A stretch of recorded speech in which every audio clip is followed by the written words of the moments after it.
La première du Bas-Rhin est l'unique circonscription exclusivement urbaine du département.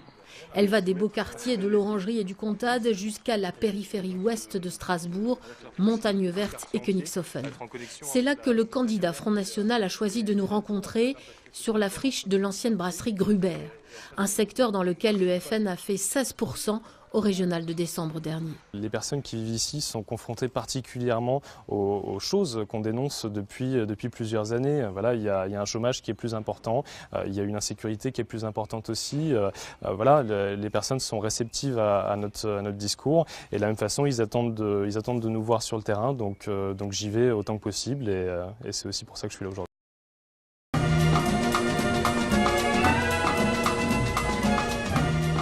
Front National et Rassemblement Bleu Marine seront représentés par Andrea Didlot, conseiller régional. Il travaille sa campagne du côté de Königshofen notamment. Le candidat qui sera élu pour un an là, aura une période assez courte, donc multiplier les promesses n'a aucun sens et nous avons pour objectif de nous concentrer notamment sur les quartiers défavorisés de Strasbourg et sur Königshofen. On se situe aujourd'hui juste à côté du parc Gruber qui à mon sens est assez révélateur de la politique qui a été menée successivement par les socialistes et par l'UMP à Strasbourg.